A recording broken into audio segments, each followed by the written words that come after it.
This is a story from an ancient land where everyone's story is written in the stars, just like the constellations we see in the sky. Many believe these stories are just myths, tales to scare children, or explain the world around us. But there are moments when even adults pause and wonder about the secrets hidden within these ancient myths. In a time when science was still catching up, people turned to these stories to find answers. Now, imagine you're living in this world. Life is uncertain. The future is unknown, and the past feels like a distant echo. People were taught to read the signs, to find their place in the universe through these stories. It was believed that these tales weren't just stories, they were prophecies. If you knew the stories well, you could understand the message, predict the future, maybe even change it. The story goes like this. Once upon a time, there was a young girl named Lyra. She wasn't any ordinary girl. Her birth was said to be marked by a rare celestial event, a blue star shining brightly in the night sky. This was a sign, the elders said, that her life would be extraordinary.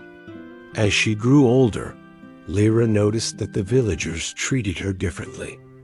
They whispered behind her back, "She's different.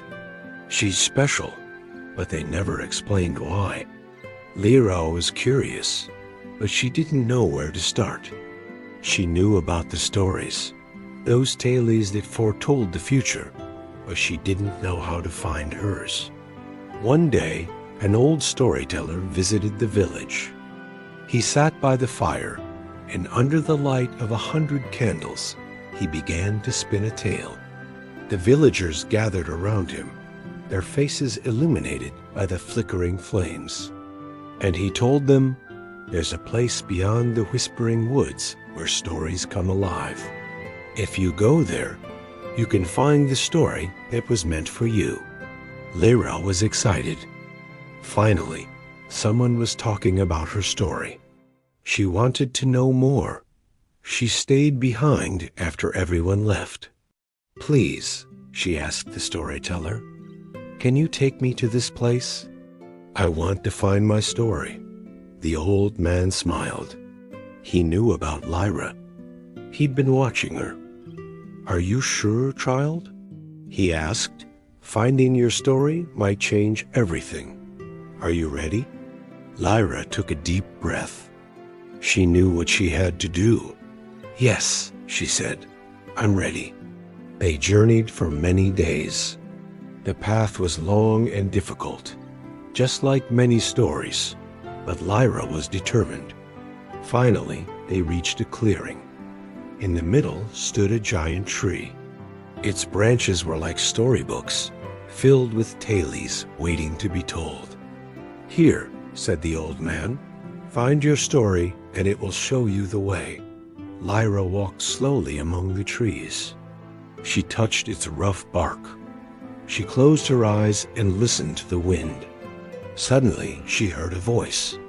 It was soft at first, like the rustle of leaves, but then it grew stronger. "Lyra," it said, "your story is in the stars, among the constellations that dance in the night sky. Go there and you will understand." When she opened her eyes, the clearing was gone. She was lying on a hill. Above her, the night sky twinkled. Lyra looked up. The stars seemed to be smiling. She saw shapes, stories in the sky. She saw adventure, courage, and love. And then she saw her story. It wasn't a single tale, but a collection of them all, the myths and legends, the hopes and dreams. In that moment, Lyra understood. She didn't need to change her story. She was living it every day. The whispers in the village, the expectations on her shoulders, they were all part of her story. She wasn't just a character in someone else's tale. She was the author of her own. She was Lyra, the girl born under a blue star. And her story, like the constellations, was meant to guide her, not confine her. Remember, your story isn't just meant to be lived. It's meant to be written. So write your story. Rewrite it if you need to, but never let it define you. For the stars, though they may seem distant, are always with you, guiding you home. If this story touched you, leave a comment below and share it with someone who needs it. See you again in the next story.